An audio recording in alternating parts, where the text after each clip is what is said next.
Napenda pia kuwapongeza kwa dhati waandaaji wa sherehe hii siku ya leo mliojitokeza katika kufanikisha shughuli hii yenye kauli mbiu kisomo kwa manufaa ya watu, dunia na ustawi wa jamii. Kiusa oye! Kwa kutuandalia wanafunzi ambao wametuonyesha maudhui mazuri yenye kupendeza. Hii inaelekea ni namna gani tuna fursa mbalimbali za elimu ya watu wazima katika nje ya mfumo rasmi zikiwemo MEMKWA, SEQUIT na AP na elimu ya masafa kwa maana MUKEJA, ambazo zinaweka njia pili ya kujifunza kwa wale ambao kwa sababu mbalimbali hawakuweza kuendelea na elimu ya msingi katika mfumo ule rasmi wa kawaida wa kuanzia darasa la kwanza mpaka darasa la 7. Nakubaliana kwa dhati kwa maudhui haya na naamini kwa jamii inawezekana katika elimu ya jumuishi inajenga wananchi wenye maarifa, stadi na uwezo wa kujitegemea.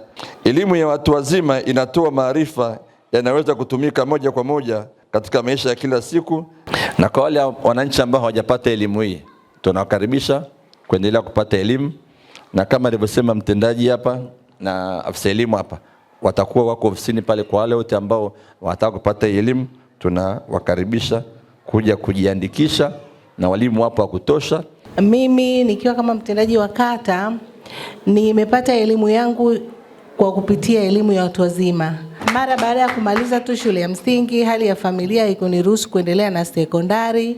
Nilikwenda sekondari QT, nadhani wengi mnafahamu. Form 1, Form 2, mwaka mmoja, Form 3, Form 4.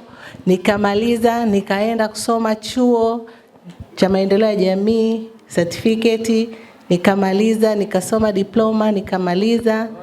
Na hadi sasa nimehitimu chuo kikuu. Matokeo yangu yametoka juzi kushinda jana, lakini ni nje ya mfumo rasmi wa elimu. Kwa hiyo nimepata elimu yangu huko, na hadi sasa mimi ni mtumishi wa umma, nina check number na ni mtendaji wa kata.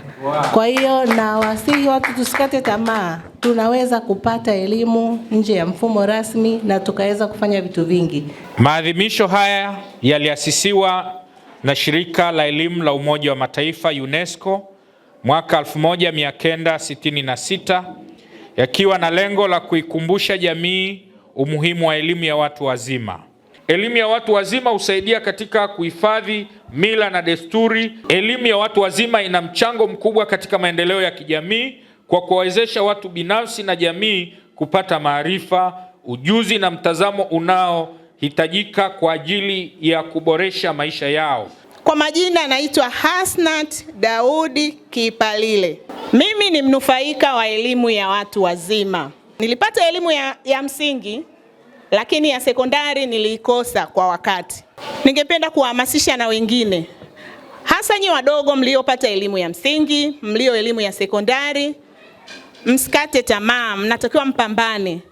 Pia mwe mabalozi majumbani. Najua wengine mna madada nyumbani wa kazi, mna madada zenu ambao hawakupata elimu ya sekondari, hata mama na baba. Manake sehemu nilikosoma, nilikuwa nasoma na mababa, kina mama, hadi bibi nimesoma naye. Mimi nimesoma na bibi ana miaka 86. Nimefanya naye mtihani wa kidato cha 4.